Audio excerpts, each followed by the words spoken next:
Listen. Somebody listen to me. Listen, please. Listen. Snow White, listen to me. Listen. Lean in. Listen to me right now. I just saw Snow White. Listen to me. The hate, the vitriol, the abominable hatred for this film that has been rampant since its announcement. It might be the most forced thing I've ever witnessed in my 25 years of life. Now, listen to me. Listen. I've seen a lot. I've seen a lot of movies.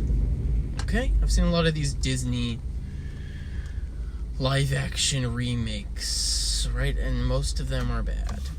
And I went into this, it's gonna be bad, right? Because it looks bad. The trailer looks bad. The dwarves look bad. The songs don't sound good, right? I don't really like Whistle While You Work. I haven't seen all of the original. I can't make it through all of the entire original. The movie came out. No, I don't want to make it about that. Just because the movie's old doesn't mean it's bad. Hot take. But listen, there's so many things that people hate about this movie. I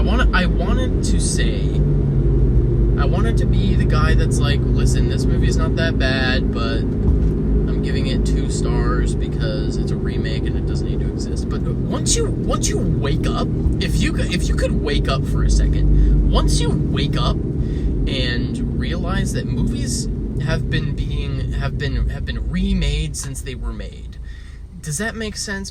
People have been remaking movies since they started making movies, okay? A lot of people's favorite movies are remakes of old movies that they don't even know about because they're so old and so bad that nobody even knows they exist. Some of these movies that are famous are remakes or adaptations or sequels or prequels or just retooled ideas of other things that exist already. Everything is inspired by something. So the fact that this is a remake of something that came out 90 years ago doesn't automatically mean it's bad inherently. It doesn't mean it's inherently evil or bad. I'm not saying it's good yet. I'm not saying that yet. I'm not there yet. I'm just saying let's dispel that thing for a moment. That remakes are not inherently evil. I believe that Disney is an inherently evil corporation. 100%. Creatively bankrupt in every sense of the word. However, there's so many people that worked on this movie that I don't believe are evil. And I think what I just saw was made, created, produced, written, directed, acted, composed with love and care and passion and fun. And I watched this movie and I'm thinking, I'm having a good time. I think I'm having a good time. I think I'm laughing at jokes. I think I'm getting chills when Rachel Zegler is singing, the queen goddess that she is. I think Gal Gadot is making me cringe, for sure. She's making me cringe for sure. She has a musical number where I'm cringing, but at the same time, I'm thinking this girl is having fun. This gal girl is having a good time while she's performing this musical number. And who am I to take that away from her? Who am I to take that away from her? Right? And I'm thinking,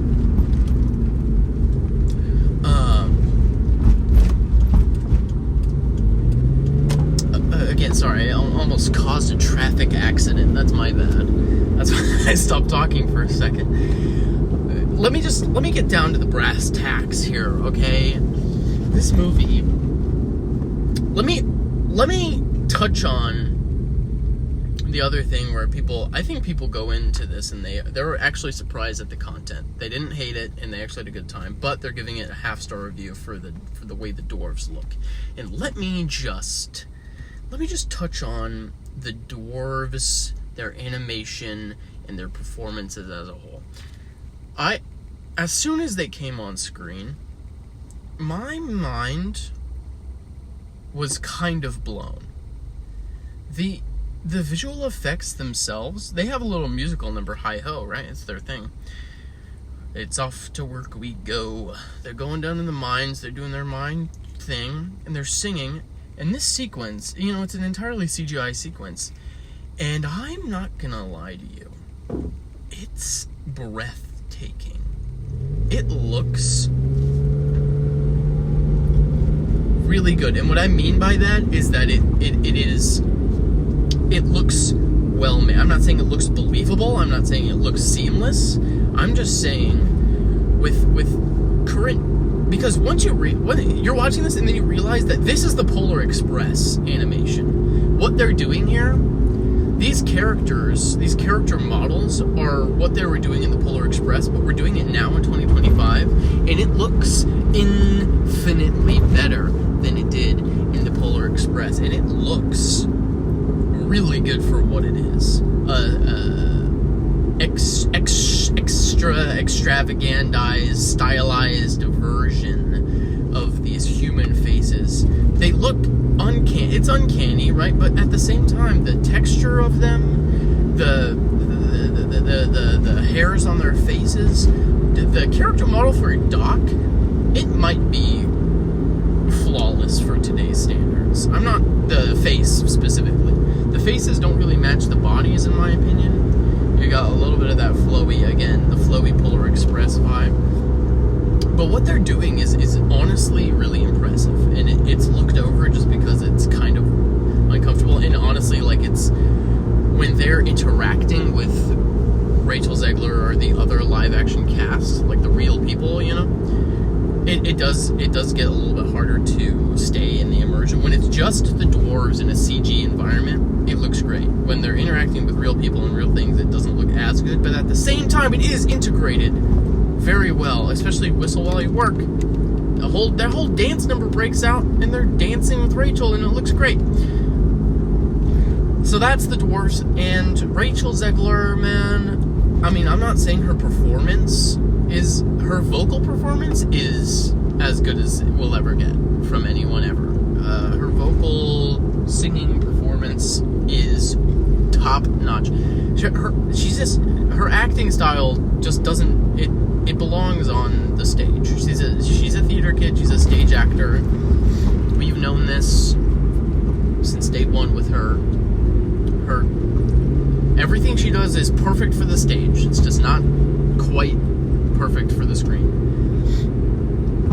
The group of side characters is introduced, where you introduce this kind of awkward aspect of, okay, we're doing Snow White and the Seven Dwarfs, and instead of hiring individuals who fit that physical description in stature, we're going to create CG models of these people, these dwarf characters.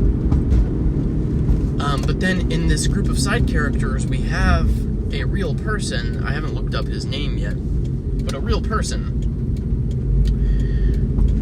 I don't know what the politically correct term is.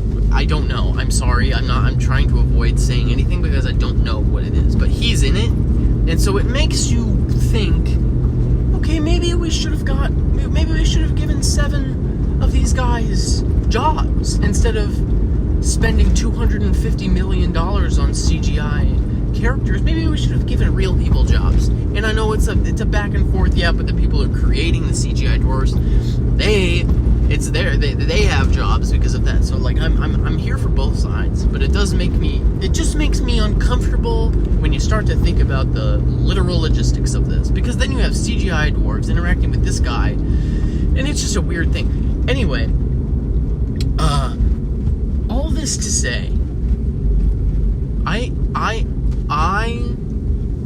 was about to put this movie above Mickey 17 in my 2025 ranking. I'm not even going to lie to you, because I think I had a better time at the theater watching Snow White than I did watching Mickey 17, and you can absolutely quote me on that.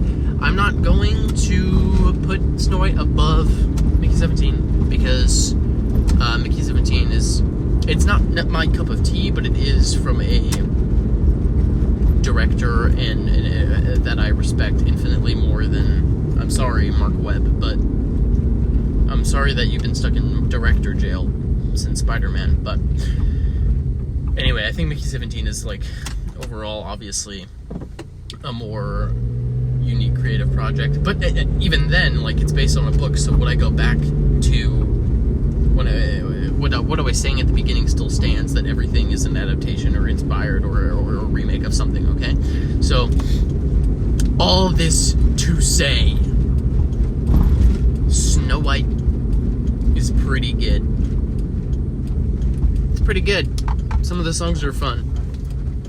There's a song called Princess Problems. It's fun as heck. Stuck in my head. Alright? Go friggin'... I'm pulling up to Dave's Hot Chicken right now. I'm gonna get some hot chicken. I'm gonna have a good old time. I had a great old time at the theater, and I'm getting some chicken. It's chicken! If you know that video, please